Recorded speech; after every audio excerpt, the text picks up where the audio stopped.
Hello guys, good morning everyone. Ngayon guys, tayo ay magluluto ng adobong karneng baboy. So, nilagyan ko siya guys ng herbal na ito. Bigay na nga ko. Yan. Yung mga herbal na inilalagay nila. Masarap ito guys. Good for the stomach daw ito. So, ganyan yan. Diba?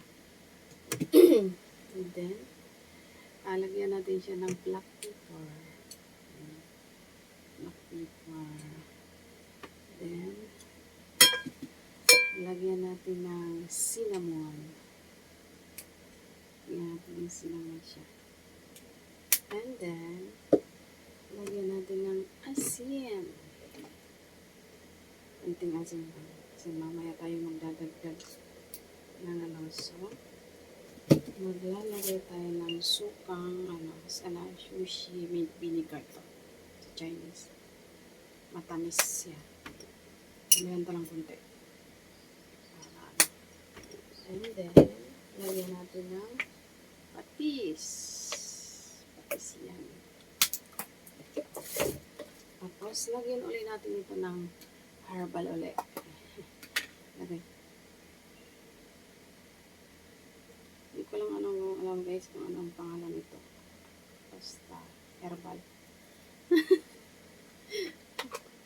Nilagay na yung ko yan. Masarap yan pag nilagyan kasi nakatikim na ako namang niluluto ng amo ko. Kaya lagyan ng ganun. So, maglalagay tayo guys ng maglagay tayo ng konting turmeric. Diba? Turmeric yan. Konti lang. Yan. Ito pa lang siya na turmeric. Hindi pala ito nasisera. Pero ang isa nito guys, tinapon ko, sayang. Sayang ko.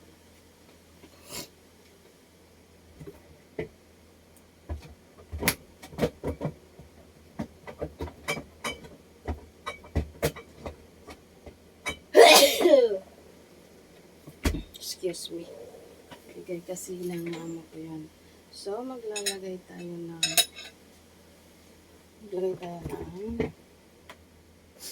guys, maglagay tayo ng sugar, organic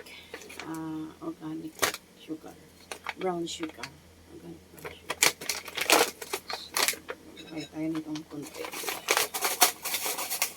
Ito din ang ilalagay ko sa pag naggumagawa ako ng pancake.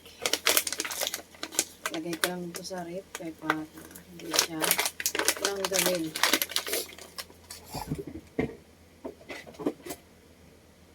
Yan.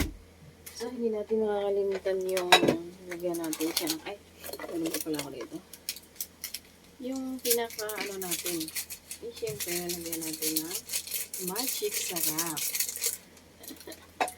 Magic sarap ang dyan, pampalasa. So,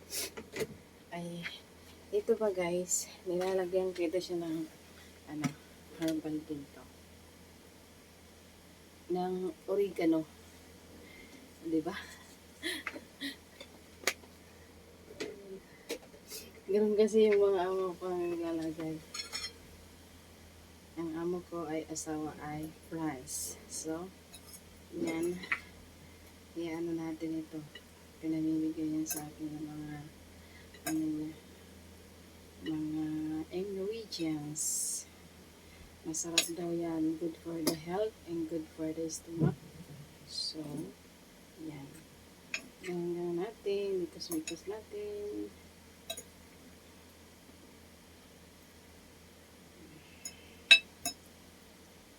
Mikas-mikas. I think. Okay guys. Bye-bye.